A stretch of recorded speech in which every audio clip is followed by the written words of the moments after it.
Hey, we are beginning a brand new series today called Barriers to Growth, and we are taking a look today at the story of Joseph. Joseph was sold as a slave, he was accused, and he spent time in prison, and yet he allowed forgiveness to be a part of his life. I want to encourage you today as we go through this study to open up your heart and allow the Lord to minister to you. God bless you.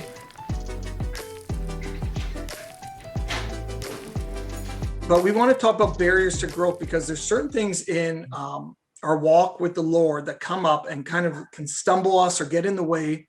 And sometimes they can really provide a real hindrance in our growth. And sometimes you see people, they've been a believer for a long time, and this can happen to many people. And something will happen to us and we just hold on to it. And we want to talk about unforgiveness as the first barrier to growth. And forgiveness is something that, it's such a simple thing in the gospel where it just talks about that we're forgive those or bless those that curse you and don't harbor bitterness. And there's so much in the gospels and in the writings of Paul that talk about, getting this stuff out of our life. And it's actually easy to hear, but then when things actually happen to you, it's much harder to walk out. And especially when people do things to you that are not right or you don't deserve it, it's very difficult to walk out blessing those that actually curse you. Actually, our response in the flesh is to try to respond back. And sometimes it's responding back in the exact same attitude that people give to us. And the exact same way that people treat us, we treat them back. And that, this issue of unforgiveness and harboring bitterness and harboring things that have happened to us and not releasing it to God and not releasing it to Jesus to bring healing into our life, this can really become a stumbling block in our life. And so I want us to take a look at the story of Joseph, Genesis 37, verses 18 to 30. And so we are kind of jumping into a little bit of Joseph's life. He's about 17 years old here. We already know that prior to here, and we'll get back to this verse, that he is his father's favorite. And because of that, his brothers hate him. But he has no idea how much his brothers actually hate him because he's taken this journey to go find his brothers. It's about 100-mile journey. He's gone looking for his brothers. He's gone to spot after spot. And every spot he goes to, his brothers have moved on. And finally, he comes to where he sees his brothers. And this has been a long journey, and finally he sees his brothers in the distance and they see him. And we catch up in Genesis 37:18. It says, but they saw him, this is his brothers, in the distance, and before he reached them, they plotted to kill him. Here comes that dreamer, they said to each other. Come now, let's kill him and throw him into one of these cisterns and say that a ferocious animal devoured him. Then we'll see what comes of his dreams. But when Reuben heard this, he tried to rescue him from their hands. Let's not take his life, he said. Don't shed any blood. Throw him into the cistern here in the wilderness, but don't lay a hand on him. And Reuben said this to rescue him from them and take him back to his father. So when Joseph came to his brothers, they stripped him of his robe, the ornate robe he was wearing. They took him and threw him in the cistern. The cistern was empty. There was no water in it. And as they sat down to eat their meal, they looked up and saw a caravan of Ishmaelites coming from Gilead. Their camels were loaded with spices, balm and myrrh, and they were on their way to take them down to Egypt. And Judah said to his brothers, what will we gain if we kill our brother and cover up his blood? Come, let's sell him to the Ishmaelites and not lay our hands on him. After all, he is our brother, our own flesh and blood. And his brothers agreed. So when the Midianite merchants came by, his brothers pulled Joseph up out of the cistern, sold him for 20 shekels of silver to the Ishmaelites, who took him to Egypt. And when Reuben returned the cistern and saw that Joseph was not there, he tore his clothes. He went back to his brothers and said, the boy isn't there. Where can I turn now? And the first thing that, really jumps out to me is this was completely unexpected from Joseph's point of view. He would never have traveled this far to see his brothers if he was expecting that his brothers would treat him not even to the point of selling him or killing him, but even if they were going to harm him, he wouldn't have traveled to see him. But he knew they didn't like him. They knew he knew they were cold to him, but they were still his brothers. But he had no idea how much they really hated him to this point. And so this was a complete surprise to him. And this is why, when things come into our life or people do things to us, often it catches us by surprise. When people talk about us or they treat us badly, we're not expecting it. Those that we expect to treat us badly, we stay away from them most of the time. We don't go near them. We don't call them. We don't travel to see them. But this caught Joseph completely by surprise. And this just illustrates the broken relationship that was there, and the immense hatred that his brothers had towards Joseph. And there was nothing that Joseph had really done at this point except shared a couple dreams he had. And his father loved him more than his brothers because he was born to him in his old age. But that wasn't Joseph's fault. But besides a couple dreams, there was nothing really there substantially that would cause him to hate him. It's just they had harbored hate in their heart, and they just despised Joseph, and they just couldn't stand him being around. And it just grew to a point where they wanted to kill their own brother.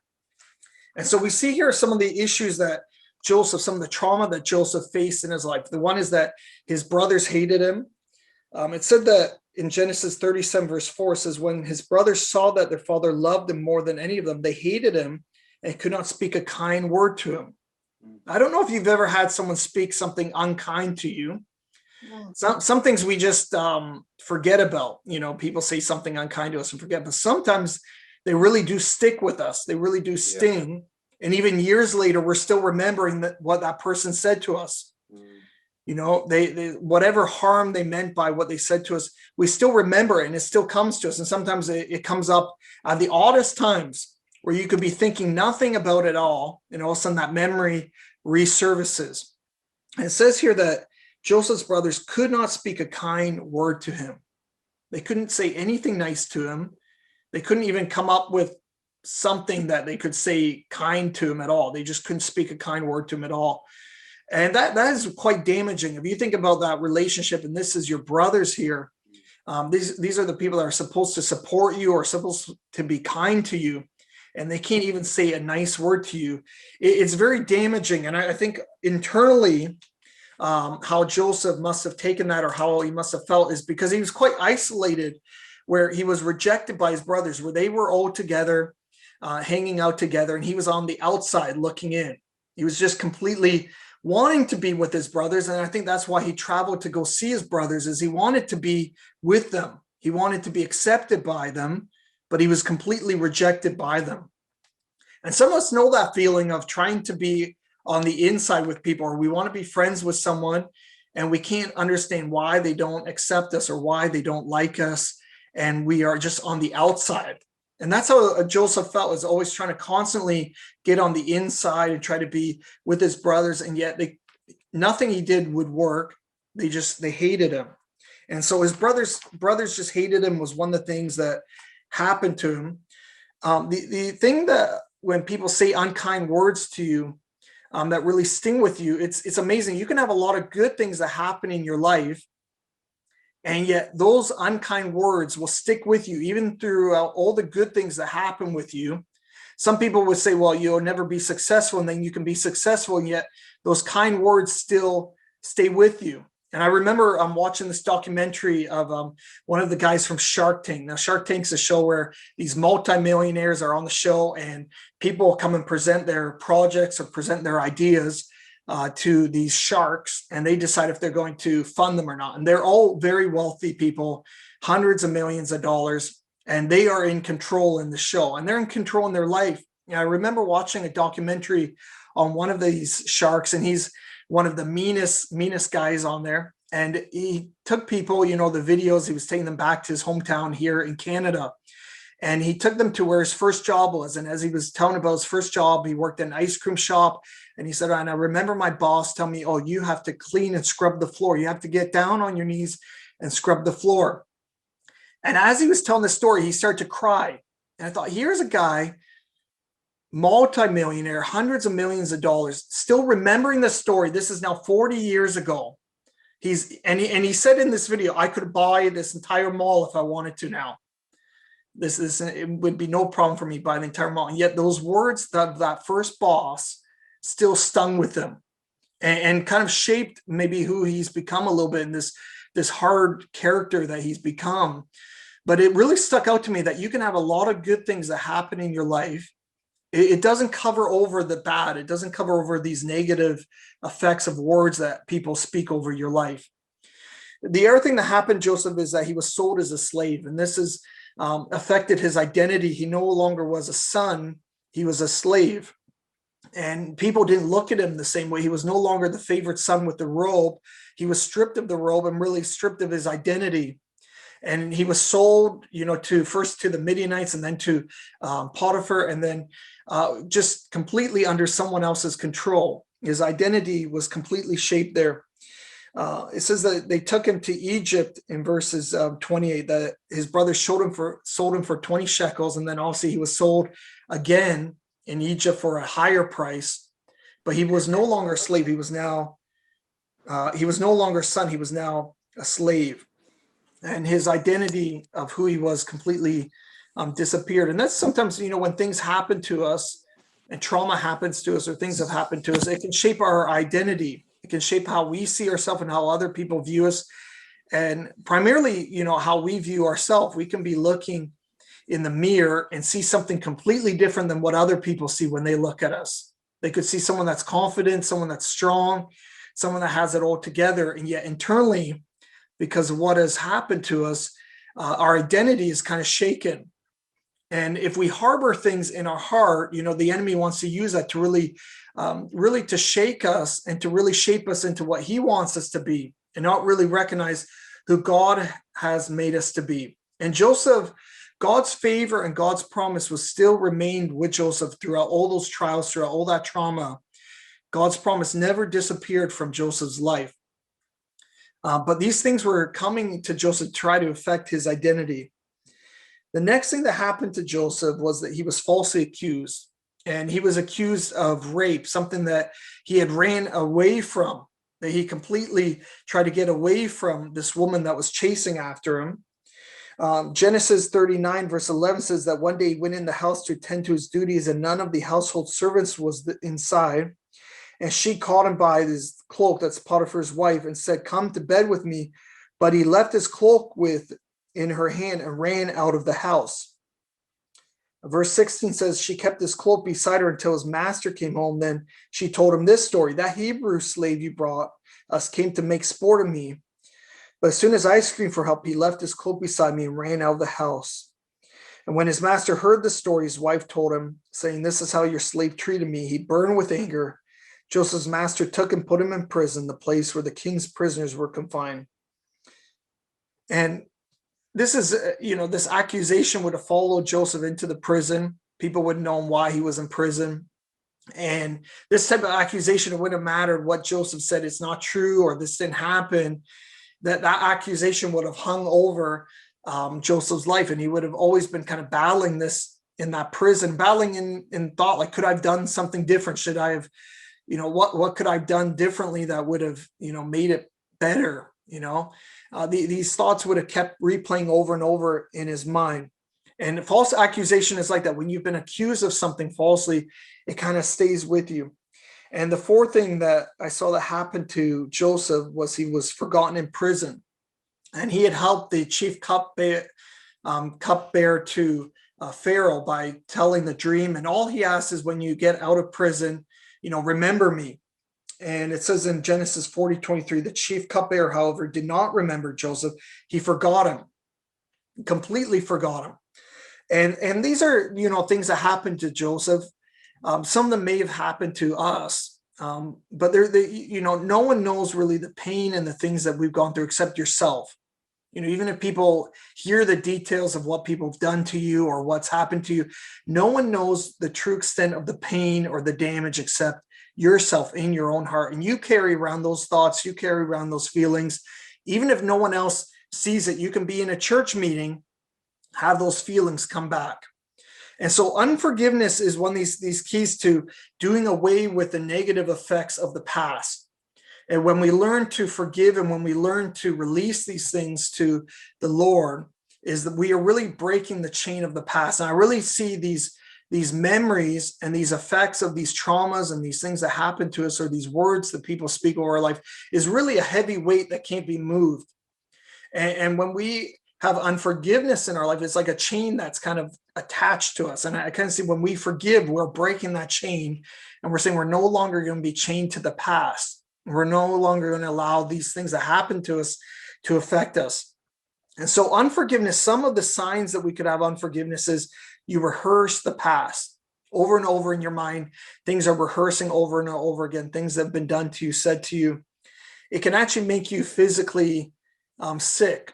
You can actually have physical sickness, holding on to things, these memories and these things that have been said to you.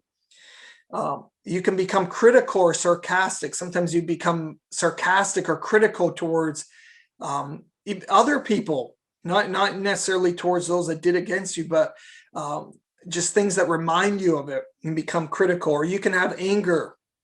You just become angry. You don't even know why you're angry. You're reacting in anger towards other people, but it's really because of this hurt and this pain from the past. And certain experiences or words, even songs, or even the smallest things, like places or mentions of people's names, will trigger negative emotions.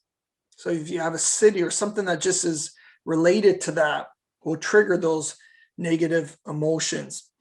And so if you have these things in our life, we want to get rid of them. We don't want to be sick. We don't want to have these memories popping up in our mind. We don't want to be tormented by rehearsing the past. We want to be done with it. And so we need to learn to forgive. I want to talk about what forgiveness is not, though, for a second, because forgiveness is not saying what was done to you was okay. The Bible never says that, what was done to Joseph was okay. It was never that, this was okay, what was done. He could have made it to the palace probably in a completely different way if God wanted him to. But this is the way that he ended up going because of the treatment of his brothers. But it's not saying that what was done to you was okay. It's not saying that you should stay in abusive situations, that you should stay in situations where people treat you badly so that you can practice forgiveness. That's not what forgiveness is about. The Bible never teaches us to stay in abusive situations. Is that we should get out of abusive situations. And it's not giving people permission to do it again. When we forgive them, it's not saying like, okay, you can do it again. It's okay to put, some safety boundaries around yourself. It's okay to say, I'm not going to be treated this way, or you can't talk to me this way. But forgiveness is really releasing ourselves. Is that saying we want to release ourselves, and we want to release that person. We don't want to have these negative things being carried with us. And so there's not one person in the planet that hasn't had someone treat them badly in some way, either from childhood or adulthood. And some things can be repetitive in our life, where we can actually have people, some things keep coming up over and over again, and we wonder why the same type of person keeps coming into our life. It's not the same person, but maybe the same type of person or same situation that keeps coming into our life. And so we need to learn to forgive. I liked what Dr. Martin Luther King Jr. said. He said, forgiveness is not an occasional act. It is a constant attitude. And sometimes it's constantly, saying, I forgive that person, because the enemy will want us to harbor unforgiveness. And so sometimes it begins with our mind, a mental, our will saying, I choose to forgive this person. It's with our mouth that we speak it out, and we say, I forgive this person. I release this person. But it needs to also get deeper than that. It needs to get into our heart, where we really don't harbor any unforgiveness or any hate towards that person. And that's what Jesus taught Matthew 18, verse 35. He says he wants us to forgive people, your brother or sister, from your heart. And I think you'll know from your heart when it doesn't cause pain anymore. And we know that sometimes forgiveness is a journey where God will keep bringing things up, or sometimes the enemy brings things up, but it's an opportunity for us to release it once again and saying, I want to forgive that person. I want to release that person.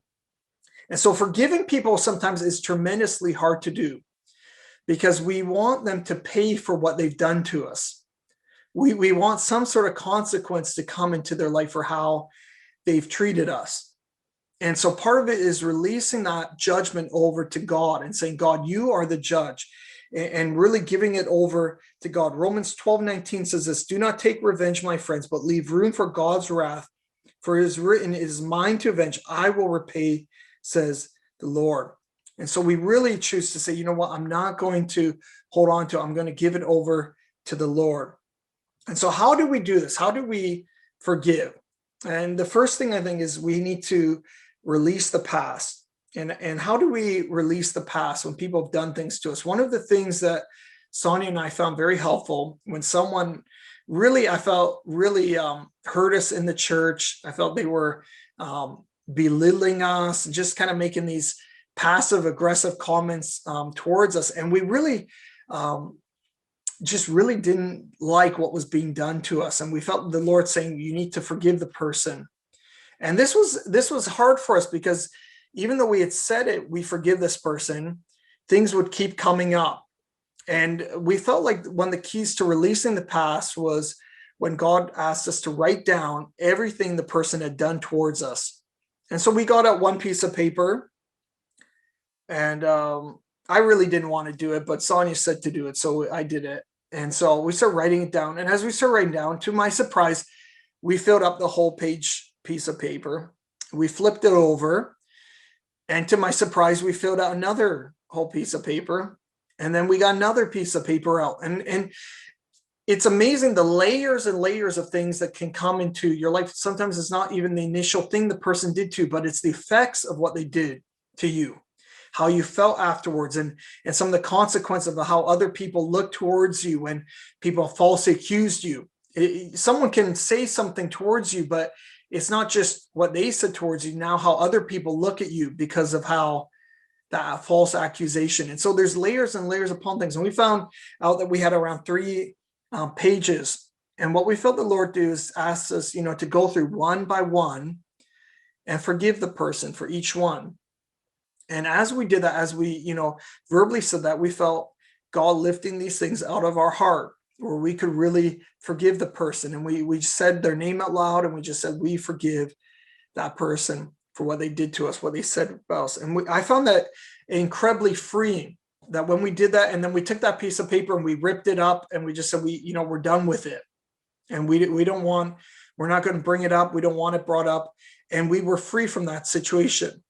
And like Martin Luther King said, it's not a one-time act. It's constantly doing it. Is that people will sometimes constantly hurt you, is that constantly making the choice to release them and say, I forgive them. I'm not going to harbor it in my heart, because I'm not going to allow myself to be held back because of someone else's sin or someone else's choice to treat me badly. The other thing that I found, when we forgive, when we allow, when we say we're going to forgive and we're making that choice to forgive them. And like I said, it's not saying what they did is okay, but we are making the choice to be obedient to the scriptures, where we choose to forgive and we choose to bless when someone has cursed us. I felt like, the Lord gives us a way to reframe the past and reframe what was done to us. And this isn't always the case, but with Joseph, when he saw his brothers, the same brothers that sold him into slavery, it's been now 20 years. He was sold into slavery. He spent year upon year in prison. When he sees his brothers, this is what he says to them. He says, come close to me. And when they'd done so, this is Genesis 45, verse 4-5. When they'd done so, he said, I'm your brother Joseph, the one you sold into Egypt. And now do not be distressed and do not be angry with yourself for selling me here, because it was to save lives that God sent me ahead of you. This is who else could see that perspective other than someone that sees things from God's point of view? And this isn't always the case, but sometimes God will allow you to see things in a different light and give you freedom to be able to see things in a different light, to be able to see what God was doing, or to be able to see how God can turn something that was so ugly into something good. And Psalm 105, verse 17-20 says this when it talks about Joseph's life. It says, Joseph was sold as a slave. They bruised his feet with shackles. His neck was put in irons, till what he foretold came to pass, till the word of the Lord proved him true. The king sent and released him. The rulers of the people set him free. And the word that really stuck out is till the word of the Lord proved him true. And that Joseph was able to see that God's hand was upon him throughout all these difficulties, is that God's hand was upon him. And so I want to give you kind of a practical example of this. Is I was in kind of a situation where I wasn't happy with a situation that was going on between me and a colleague, and I just couldn't figure out how to make it better. And it was really eating me up inside. And I went, to prayer with someone, and they didn't really know the whole situation, but as they were praying, this is what they came out with. They said, as I'm praying, this is what I feel the Lord saying, is that what you're going through is not a setback, because that's how I felt my life is, where, what I'm going through. It's just like a setback. He said, but I feel like it's a setup for what God is about to do, that God is teaching you something through this. And when he spoke that word, I was able to reframe what I was going through, is that it wasn't a setback. It wasn't harming me, but it was setting me up for the future. And like I said, that can't be done with Ovid, and it's not reimagining the past, but sometimes when you release things to the Lord, you allow forgiveness in your life, he will allow you a way of seeing things in a different light. He will bring healing into your life. And so that's one of the things that we allow God to do, is allow him to reframe the past, allow him to bring healing past, and say, God, I want you to, really bring healing into my heart in this area of my life. And the last one is really, I see that Joseph, he could have brought revenge. He could have killed his brothers, and he would have been justified probably in that, to everyone that was around him. Pharaoh probably wouldn't have questioned him. But he restrained from revenge. And at the end of his life here, really, we'll get into the end of his life. His father has passed away. Genesis 50, verse 15-21 says, when his brothers saw that their father was dead, they said, what if Joseph holds a grudge against us?